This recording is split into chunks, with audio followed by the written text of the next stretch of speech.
Mesdames et messieurs, bonsoir, bon après-midi, amoureux du petit écran. Cet après-midi, nous allons parler d'un sujet qui est très souvent la pomme de discorde dans les ménages. Généralement, un enfant est un don du ciel, qu'il soit désiré ou pas. Avec le temps, on finit par être attaché à cet être qui n'a pas demandé à venir. Alors vous avez compris, ce jour, le sujet de cet après-midi, comment gérer un enfant né hors mariage dans le ménage?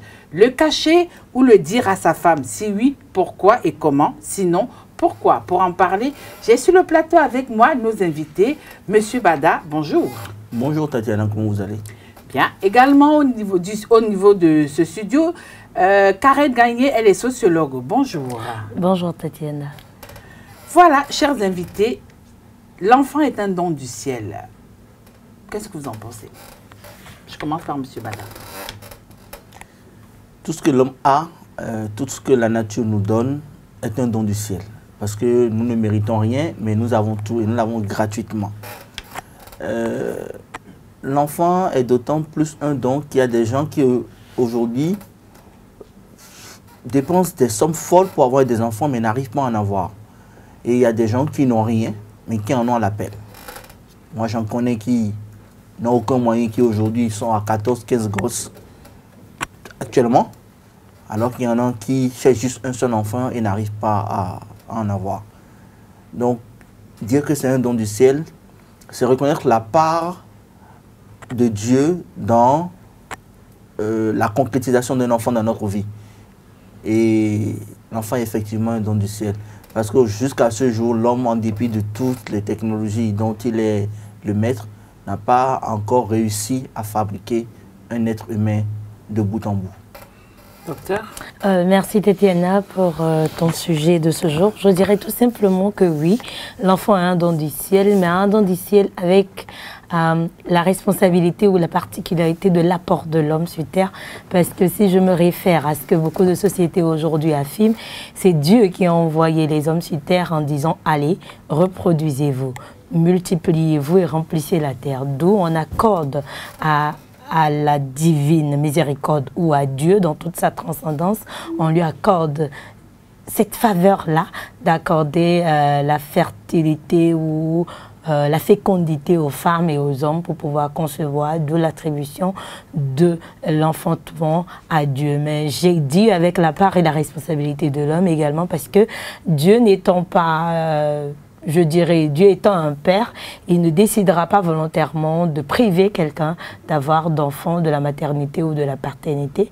Et c'est en ce moment que la part ou la responsabilité de l'homme vient s'installer, l'homme grand H, selon ce qu'il a eu à faire de sa vie, selon ce qu'il a eu à faire avec cet instant ou cette perspective qui nous rend parents aujourd'hui. Donc, c'est un don de Dieu, c'est une grâce, mais c'est aussi une part de responsabilité humaine, vu que l'homme est à l'image de Dieu.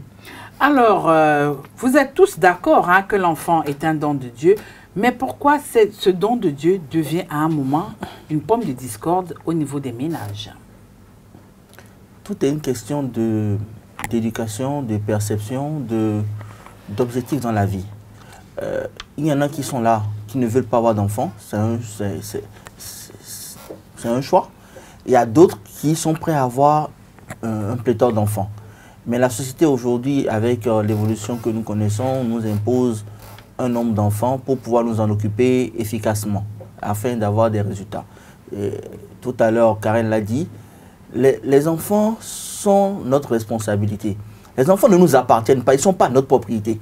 Nous sommes un peu comme des intendants à qui la nature donne des enfants et nous avons le devoir de leur montrer les meilleures voies pour être des icônes, des exemples dans la société. À partir de ce moment-là, l'homme doit tout faire pour que l'enfant, quand il est là, puisse refléter le meilleur qu'on puisse un jour imaginer. Oui, quitte à le cacher. Non, non, pas le cacher, on n'ira pas cacher, un enfant. Mais c'est ce qui se passe généralement dans nos sociétés. Parce que j'ai demandé tout à l'heure, vous êtes tous d'accord que c'est un don de Dieu, mais qu'est-ce qui justifie le fait que ce don de Dieu devienne à un moment T dans la vie d'un couple, oui, c'est une pour pomme ça. de discorde. Oui, c'est pour ça que je suis parti de l'éducation, de la perspective, parce que l'homme comme la femme a la responsabilité de l'enfant. Et si, dans un couple, c'est surtout le fait des femmes, excusez-moi de le dire ainsi, Ah bon?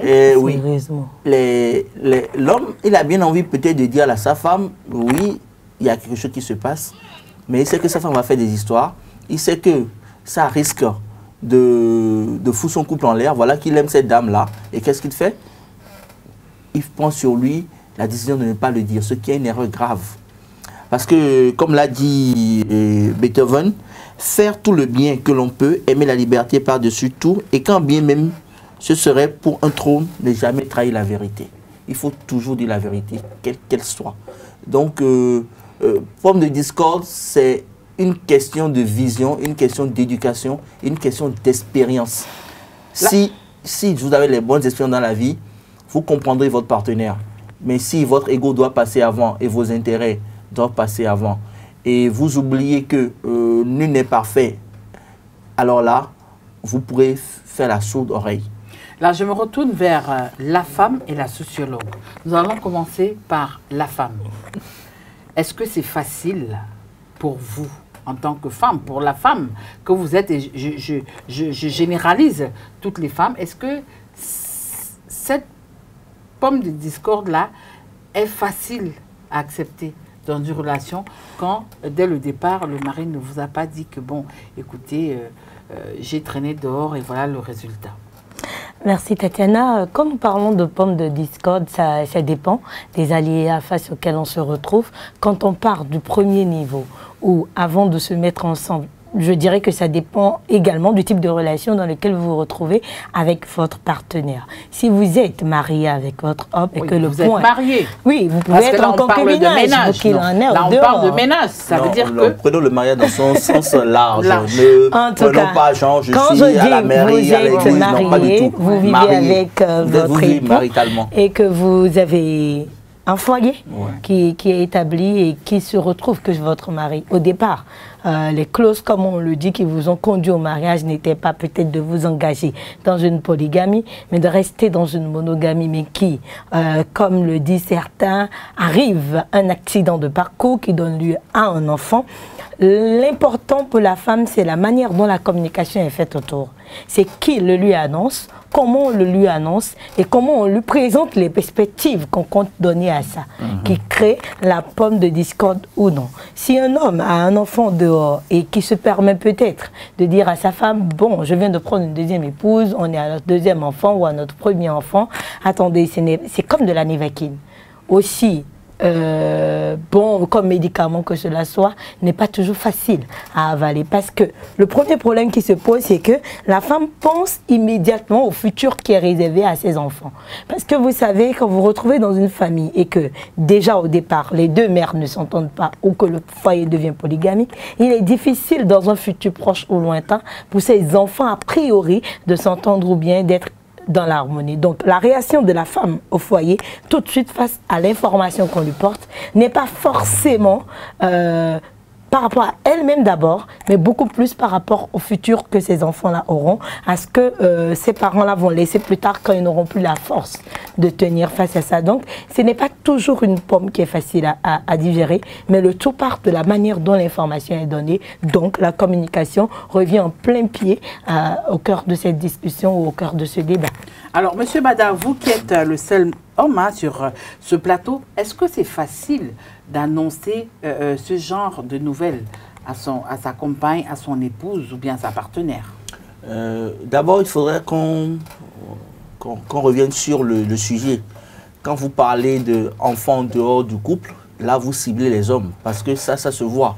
Mais la femme qui va piquer une grossesse dehors et qui ramène ça à la maison... Oui, ça c'est un autre sujet. Ça c'est un autre aspect. Là, c'est toujours un enfant en dehors du couple. Non, monsieur Madame, qui ne se découvre pas au même moment que l'autre. Maintenant, par rapport à votre question, le mieux, moi j'ai toujours dit, et je prône toujours la vérité, quel que soit ce que ça va vous coûter. Parce qu'une fois que vous avez dit la vérité, vous dormez le cœur en paix, vous êtes léger. Mais elle n'est pas toujours la part de tous les hommes. Est-ce que ce n'est pas le début des problèmes? Mais ça dépend de votre partenaire. Ça dépend de sa maturité. Ça dépend de son éducation. Si elle a un manque d'affection dans sa jeunesse, c'est bonjour, la jalousie et tout le reste. Et ça dépend aussi des sociétés. Parce que, écoutez, dans des sociétés que nous disons aujourd'hui sahéliennes, il y a des réalités qui s'acceptent beaucoup plus facilement que dans nos sociétés, où on trouve que il y aura toujours bagarre entre les enfants. Mais la réussite d'un foyer ou son échec dépend du père de famille. Je ne peux pas avoir 2 femmes dans ma vie et, ah, Jeanne, tu sais, Ayaba a dit aujourd'hui ceci. Ayaba, tu sais, Jeanne a dit ceci. Et m'attendre à ce que ça marche. L'éducation est un devoir paternel avant d'être maternel. De toutes les façons, en la matière, les hommes, vous êtes de bons managers. Tous les hommes ne sont pas bons managers, malheureusement. La plupart ne sont pas bons managers. Ils se croient bons managers, mais ils se fourvoient. Et ce qui crée tout ce que nous avons comme désastre dans la société. D'accord. Maintenant, annoncer ça à sa femme, à sa partenaire, n'est pas chose aisée. Parce que on fait souvent l'exercice de se mettre à sa place. En disant, et si c'est elle qui venait m'annoncer ça? La jalousie masculine est bien plus mortelle que ce que vous ne croyez. Et là, ça va chambouler beaucoup de choses. Alors, partant de ce fait-là, on trouve toujours le moyen d'annoncer pour pouvoir rester dans la vérité. On peut utiliser une sœur, on peut utiliser un ami, on peut utiliser un parrain, quelqu'un qui est proche de la famille, si on n'a pas le courage de le dire soi-même. Mais il faudrait qu'on soit sûr de pouvoir assumer ses actes et trouver un moyen pour que votre partenaire puisse vous comprendre et qu'ensemble, vous puissiez conduire le processus. Il y a eu un cas au Bénin, une église où ils se sont mariés. La femme sait que le monsieur est marié. Elle a tout fait pour avoir un commerce intime avec ce monsieur-là. Et le monsieur, bien que s'étant protégé, elle a récupéré la capote qu'elle a versée en elle. Elle a donné naissance à un bon garçon. Qu'est-ce que vous voulez dire? Vous voulez dire que les femmes sont capables de tout? C'est ça, monsieur Bada? Justement, c'est pour vous dire qu'aujourd'hui, la question n'est plus seulement l'homme qui va toujours à la conquête, parce que la femme aussi va à la conquête de l'homme. Et la femme, elle utilise des armes bien plus subtiles et bien plus efficaces que ce que nous croyons. Dieu merci, ce ne sont pas des armes de destruction massive. Ça dépend des femmes et ça dépend des maisons, ça dépend des hommes. Et comme je vous ai dit, elle a un enfant et c'est 2 ans plus tard, elle a commencé par faire du chantage à l'autre monsieur. Voilà. Et le monsieur a eu le courage de dire à sa femme, il y a telle femme qui me dit si, c'est vrai, on a eu des relations intimes, mais je crois m'être protégée, je pense que ça ne peut pas arriver. Elle dit, ah bon? Alors que sa femme est jalouse, sa femme, elle est possessive, elle explose au quart de tour. Et l'autre femme, parce qu'elle avait l'information, elle savait qu'elle pourrait détruire ce couple-là et s'installer durablement. Alors, celle qui est à la maison, qu'est-ce qu'elle a fait? Elle allait chercher l'enfant qui avait 2 ans. Elle dit, écoute, tu as un enfant pour mon mari, mais c'est mon enfant. D'accord. À partir du moment où tu n'es pas capable de t'en occuper et que j'en ai les moyens, je le récupère. Si tu veux le voir, tu peux passer à la maison. Mais toi, tu es déjà sorti de la vie de mon mari, tu ne veux plus, tu ne signifies plus rien. Alors, la femme qui a eu à monter ce coup-là, elle était désabusée. Donc, en la matière, les femmes n'ont qu'à retenir que d'abord, c'est vrai, les hommes sont ce qu'ils sont insatiables, ils sont des chiens, vous pouvez les traiter de tous les noms, mais les femmes aussi, quand elles attaquent dans tous les sens pour avoir des résultats qu'elles veulent. Donc, nos femmes, aidez-nous. Alors, docteur Karen, dites-nous un peu, hein, une chose est déjà de véritablement dire à son épouse qu'on a fait ou qu'on a eu un enfant dehors. Est-ce que c'est facile pour la femme d'accepter cela? Surtout si cette dernière est par exemple à la recherche d'un garçon. Quand on sait un peu la place que l'enfant garçon occupe dans la société africaine. Oui, merci. Tati, vous savez, aujourd'hui, quand vous vous retrouvez dans un couple où vous avez peut-être eu des enfants-filles, vous n'en avez pas eu de garçons, et que l'homme vient vous annoncer qu'il a eu d'enfants dehors, la première préoccupation de la femme, c'est de connaître le sexe de l'enfant. Et quand on dit c'est un garçon, c'est comme un coup de massure, parce qu'elle s'accroche aux réalités coutumières qui sont resté jusqu'à aujourd'hui, où on dit ce sont les garçons qui ont accès à l'héritage, ce sont les garçons qui doivent gérer les foyers, ce sont les garçons qui doivent diriger les biens laissés par leur père.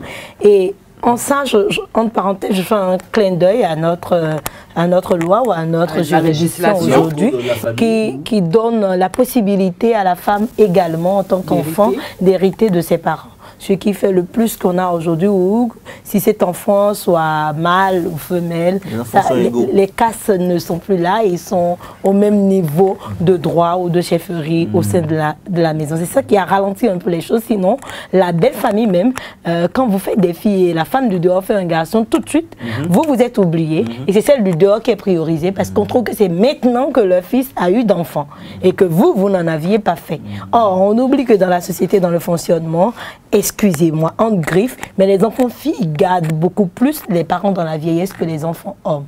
Et c'est ça que beaucoup n'ont pas conscience de ça. Les hommes ont le foyer qu'ils viennent gérer, mais c'est la fille qui va laisser son mari et ses enfants et venir s'asseoir pour s'occuper de son père ou de sa mère qui est malade. L'homme, garçon, ira, va ramener, va dire bon, voici de l'argent.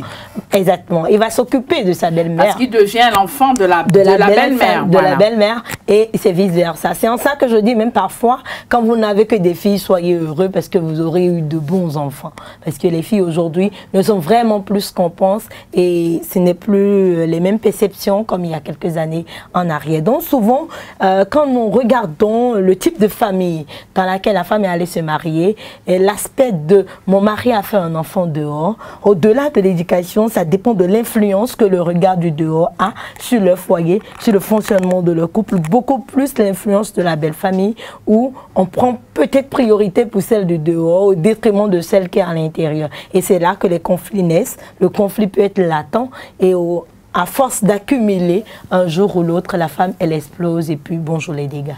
Alors, nous avons longuement discuté. Pourquoi est-ce qu'il faut dire à la femme qu'on a eu un enfant dehors, mais à des moments, il arrive à des moments que les hommes prennent la décision de ne pas en parler, alors pas du tout à leur femme. Pourquoi? Le forfait doit être avoué, qu'on le veuille ou non. Parce qu'aujourd'hui, le code de la famille béninois donne les mêmes droits aux enfants, qu'ils soient légitimes ou non.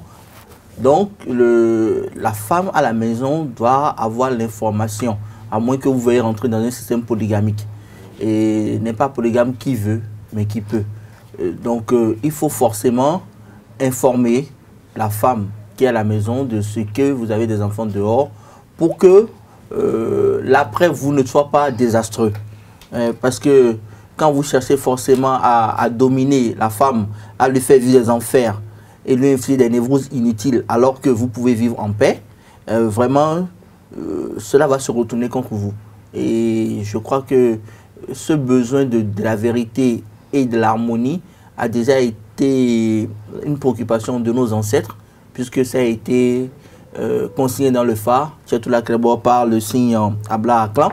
Et nous devons perpétuer ce que nos parents nous ont laissé et essayer de vivre en harmonie, dans la vérité, quel que soit ce que cela va nous coûter. Alors, docteur, est-ce que c'est facile à vous, en tant que femme, que votre mari vous avoue ce qu'il a fait ou alors qu'il le garde pour lui? Et en tant que sociologue, vous avez déjà certainement eu affaire à ce genre de situation. Généralement, qu'est-ce que vous conseillez à ceux-là qui se retrouvent dans le cas? Merci Tatiana. Moi, je dirais tout simplement que quand vous faites des enfants dehors, la méthode la plus simple, c'est d'informer celle qui est dedans. Parce que le vrai problème se pose le jour où vous décédez. Parce que le plus souvent, c'est les hommes qui partent avant les femmes. Et la charge revient à la femme qui est reconnue peut-être légalement par la loi. Il y a M. Bada qui n'est pas content. Hein? En tout cas, la science dénonce je souris parce que ça prouve que vous nous usez et nous partons plus vite. Merci beaucoup, M. Bada. Vous parlez d'égalité. Donc, je disais tantôt que cette charge-là, cette difficulté-là naît au moment où on est à l'après-décès du mari, où débarquent plusieurs enfants. On dit, si t'es mon père, si est mon père, il faut faire des tests. C'est pire quand il y a l'héritage qui est en présence. Ça devient tout un autre conflit que les enfants doivent gérer après le départ de leur père. Donc, vous devez tout faire pour ne pas laisser votre après-existence sur terre difficile pour vos enfants. Et pour cela, c'est vrai que ce n'est pas facile. C'est vrai que beaucoup de femmes ne l'acceptent pas. C'est vrai que cette information détruit beaucoup de couples. Mais a priori, la destruction du couple ou pas part de l'élément de base qui est comment l'homme décide de gérer la naissance de cet enfant du dehors. Est-ce qu'on le prend comme accident de parcours et la femme de la maison récupère l'enfant du dehors et l'éduque, ou bien la mère? Parce que le plus souvent, il y a des femmes qui peut-être, dans la quête d'enfants, piègent ces hommes-là en griffe. Déjà que je le dis en parenthèse, ce sont les hommes eux-mêmes qui vont chercher leurs problèmes. Personne ne les a envoyés là-bas. Mais non, s'ils y vont et que le piège se crée, et qu'ils se referment dans leur cachot où le piège les prend, qu'ils deviennent des souris ou bien ils sont faits comme des rats. C'est à eux de décider, soit ils se laissent toujours manipuler par cette femme qui les a piégés, au moment où la femme leur impose de garder cet enfant-là contre chantage ou contre tout ce qui veut, ou au pire des cas, elle veut être la deuxième femme, les conduisant dans la polygamie, ou soit c'est que l'homme se dit c'est un accident de parcours si on est à un enfant. Parce que attention, si ça passe à deux, ce n'est plus un accident de parcours, c'est la polygamie qui est installée là. Et il ne faut pas qu'on se foute de quelqu'un. Donc, si on est un enfant et que c'est un accident de parcours, la femme de la maison récupère et l'éducation donnée aux enfants devient la même. Et là, les difficultés n'existent plus. Il n'y a plus de différenciation au moment où ils vont grandir. Parce que quand ils sont de deux mères différentes, l'autre éduque à sa manière, l'autre également éduque à sa manière. Le vivre ensemble devient compliqué et difficile. Mais le plus important, c'est de dire j'ai un enfant dehors, mais c'est de savoir présenter aussi la situation à l'épouse du dedans. Alors, à tous les deux, je demande, les couples qui ont eu ce genre de situation, est-ce qu'il y a toujours le facteur confiance qui continue de régner au sein de ce foyer-là?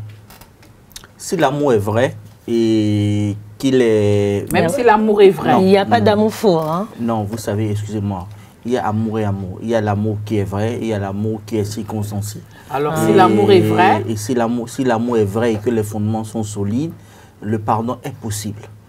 Mais si ce n'est pas le cas, nous assistons à une hypocrisie ambiante qui conduit forcément dans le mur. Mais moi, j'en profite surtout pour exhorter les femmes. Parce que l'homme ne porte pas une grossesse. Et c'est vous qui, la plupart du temps, décidez ou non de tomber grosse ou œuvrer pour que cela soit.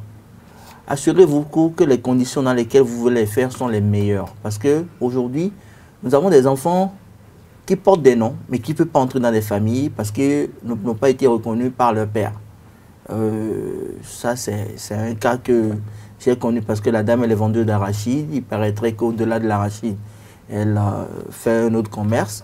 Et elle a eu une relation avec un retraité, paix à son âme. Et elle a eu une relation avec un autre. Et c'est que lui, de sa maison, il a pu voir ce qui se passait de l'autre côté. Alors quand elle est venue lui dire, je suis enceinte, c'est ton enfant, il a dit niet. L'enfant a beau lui ressembler. L'enfant, aujourd'hui, c'est une femme, elle a grandi et tout. Mais elle n'a pas de famille, elle a une autre famille, mais elle ne peut pas rentrer dans sa maison. Ça, parce que lui, le papa ne l'a pas reconnu. Et il a dit, même avant de mourir, cet enfant n'est pas mon enfant. Et au-delà de la mort, de ma mort, si vous l'acceptez, c'est votre problème parce que moi, je ne le reconnais pas comme tel. Alors, c'est pour dire quoi? La femme a un pouvoir de construction et de destruction. C'est la nature qui vous le confère. Et j'ai toujours dit, si les femmes étaient conscientes du pouvoir qu'elles ont, les hommes n'existeraient pas. Dieu merci, nous sommes dans un autre schéma. Enfin, je dis Dieu merci, est-ce que c'est vraiment ça? Bon, anyway. Mais ce que je souhaiterais ici, c'est que nos mères, nos sœurs, nos mamans, essayez de nous faciliter la vie.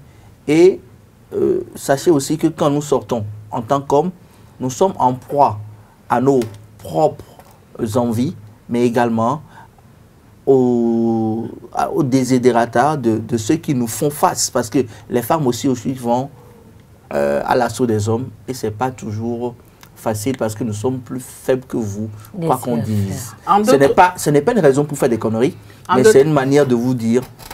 En d'autres termes, Karen, M. Bada voudrait dire que la chair est faible. si la chair est faible chez les hommes, qu'ils sachent aussi que la chair est faible chez les femmes. Oui. C'est ça qui est le vrai problème. Oui. Et c'est la difficulté qu'on a aujourd'hui. On donne tout droit ou toute obligation au nom de la tradition acquise aux hommes, mais on oublie qu'il y a aussi les femmes qui doivent aussi exister et vivre. Donc moi, je dirais tout simplement oui, la confiance peut demeurer dans un couple qui est connu. J'appelle ça un raté, j'appelle ça un moment de discorde, j'appelle ça un moment de faux pas, mais qui conduirait vers des responsabilités partagées. Que chacun assume ce qu'il fait, que chacun assume ses engagements et que les femmes, de plus en plus, comme la tâche ou la responsabilité nous retombe toujours sur la tête, que chacun s'arme de courage, de patience, de pardon, de communication et que les hommes aussi sachent que les femmes ont du sang qui coule dans le veine et à un moment donné qu'ils y aillent. Molo. Et puis bon, de toute façon, les sociétés matriarcales ont trouvé la solution. L'enfant porte le nom de sa mère. C'est beaucoup plus facile dans ce cas-là. Bah ouais, c'est généralement dans une certaine région d'Afrique que ça se passe. Du coup, je pense que les femmes qui se lèvent pour aller conquérir les maris d'autrui avec tous les subterfuges possibles vont réfléchir par 2 fois. Que les maris d'autrui aussi ne se laissent plus conquérir par les subterfuges. C'est réciproque. Mais ce que je dis, l'homme est chasseur par nature. Mais actuellement, la femme est prédatrice. Non, la femme est prédatrice. Non, la femme, oui, justement. La femme, c'est une prédatrice et une prédatrice de haut vol. C'est ça le problème. En tout cas, si chacun reste dans son couloir, on aura moins de problèmes. Ma grande, couloir ou pas couloir, ce que femme veut, Dieu veut. C'est pas une phrase. C'est ta femme qui va te porter. C'est pas une phrase qui est sortie de nulle part. Non, enfant dehors, ce n'est pas souhaité. Il ne faut pas le faire. Mais si ça arrive, anyway, on n'y peut rien. On l'assume. Voilà, chers amis internautes, vous l'avez compris, nous sommes arrivés à la fin de l'émission de cet après-midi. Un enfant né hors mariage est un enfant comme les autres. Il mérite toute l'affection requise. Alors, chers hommes, si vous ne voulez pas que ces bouts de chou deviennent des divorcés sociaux, prenez vos responsabilités. Que dis-je? Disciplinez-vous tout simplement. Oui, c'est vrai. Les vrais prédateurs sortent au coucher du soleil. Bonsoir.